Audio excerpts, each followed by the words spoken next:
It's the fall of 1874, somewhere along the Canadian River in the Texas Panhandle, and the temperature dropped hard the second the sun went down. A hide hunter, unremarkable to look at, maybe 30 years old, hands cracked from skinning, is crouched behind a ridge of buffalo grass with a rifle across his knees that most of his customers back east had never even heard of. It wasn't a Winchester, it wasn't a Colt, it was heavier than both, plainer than both, and about to prove it was more dependable than either one. Because in about 4 seconds, 300 yards out, a bull buffalo was going to lift its head, and only one of them was walking away from that moment with a story. Forget what Hollywood taught you about the guns that won the West. The movies gave you fast-draw Colts and lever-action Winchesters spinning in one hand, and sure, those guns earned their fame. But dig into the actual sales ledgers, the military contracts, the customs records of a dozen different countries, and a different rifle shows up again and again. One that almost nobody outside of serious collectors can name today, and yet it outsold, outshipped, and outlasted practically everything else on this list of frontier legends. Today we're telling the real story of the Remington Rolling Block, the gun that didn't need a nickname, because it didn't need the hype. So here's the premise. This video is the record-based biography of a single rifle design, where it came from, why it quietly became the most produced firearm action of the 19th century, and how a gun most people have never heard of ended up armed on nearly every continent on Earth, decades after its flashier rivals had already gone out of business. Now, before we get into the mechanics of it, if you're enjoying this kind of deep dive into frontier history that skips the myths and goes straight to the paper trail, do me a favor and smash that like button and subscribe. It genuinely helps this channel keep digging up stories like this one. Let's go back to the beginning, because the story of this rifle doesn't start with a gunfight. It starts with a patent office. In the years right after the Civil War, two men, Leonard Geiger and Joseph Ryder, were tinkering separately with a breech-loading design for a young company called Remington, which, at the time, desperately needed a new product. Remington had spent the war years making rifle muskets under contract for the Union Army, and when that war ended in 1865, so did most of that business overnight. Historians still argue over exactly how much credit belongs to Geiger versus Ryder in the final design, since patent paperwork from that era is messy, and the company itself blended both men's ideas into what eventually got called, simply, the rolling block. Here's the mechanism, translated into plain language. Picture a solid steel block sitting behind the barrel, shaped almost like a thumb. When you cock the hammer, that block rolls backward on a pivot, exposing the chamber so you can drop a cartridge straight in. Push the block forward again with your thumb, and it locks into place, sealing the chamber shut tight enough to handle serious pressure. Then you pull the trigger, and the hammer falls forward, striking the block, which transfers that force directly into the firing pin. It's a single-shot design, which sounds like a disadvantage next to a repeating Winchester. But stay with me, because that supposed weakness is actually the whole reason this gun survived so long. Think of it this way. A lever-action Winchester in the 1870s was like an early sports car. Fast, exciting, a little temperamentally, packed with small moving parts that could jam if you got sand or grit or freezing mud into the action. The rolling block, on the other hand, was built more like a tractor.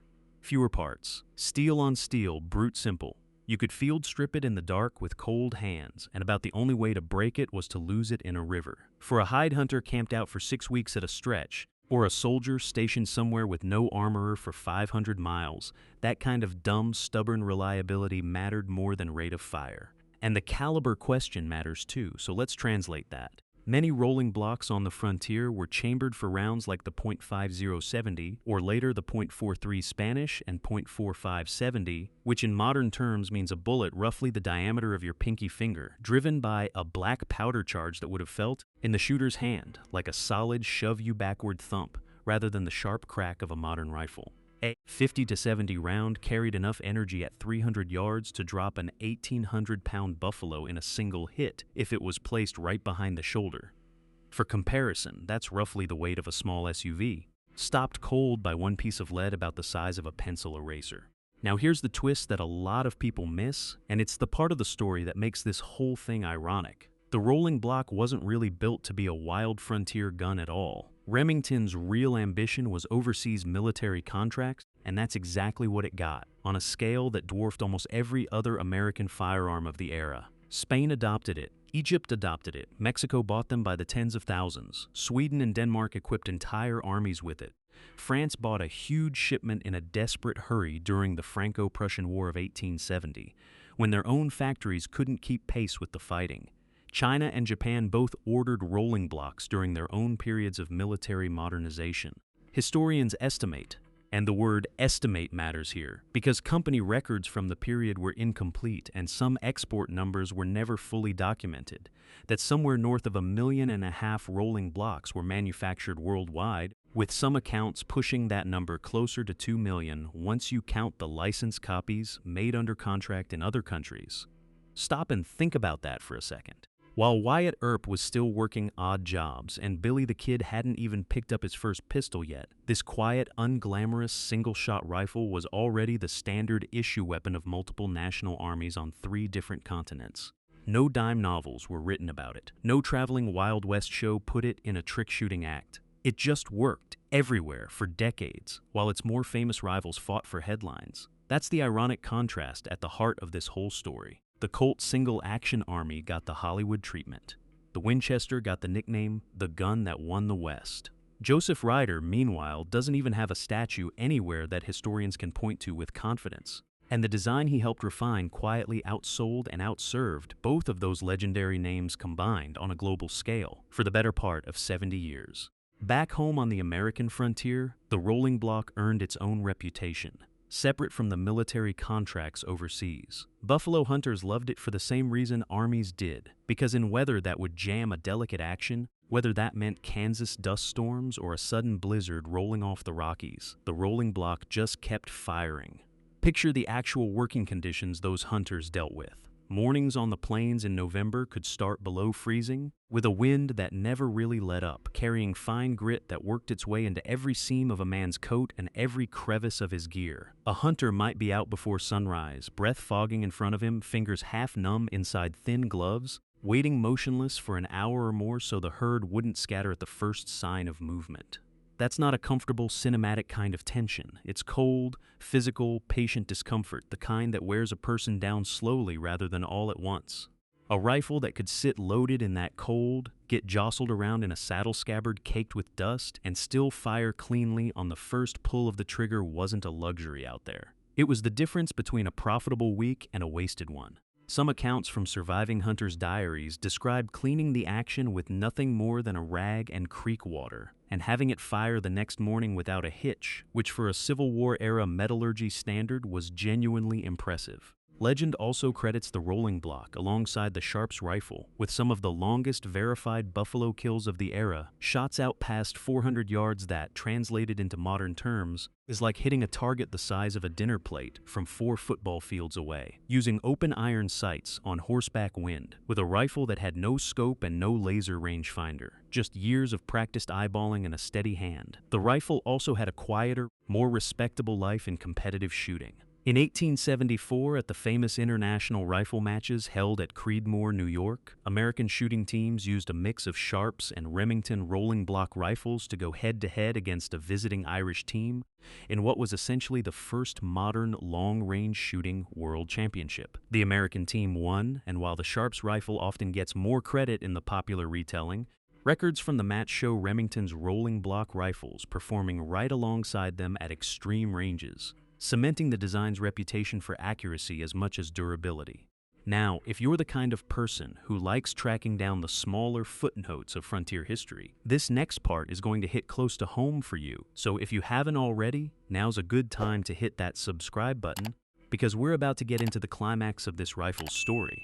The part where its reputation for simply outlasting everyone else gets put to its most literal, dramatic test. Every other rifle on this unofficial list of frontier legends had a clear expiration date. The Sharps Company went bankrupt in 1881, barely 15 years after the war ended, unable to compete on price or keep pace with changing military tastes. Winchester's dominance shifted era to era as newer lever guns replaced older ones. Model by model retired the moment something faster came along. But the rolling block action just kept going. Remington kept manufacturing rolling block rifles and carbines in various calibers and configurations all the way from 1866 into the 1930s, nearly 70 straight years of continuous production. which, if you want a modern comparison, is like a single smartphone model still being sold today unmodified since the mid-1950s. No other frontier-era American firearm design comes close to that kind of uninterrupted manufacturing run.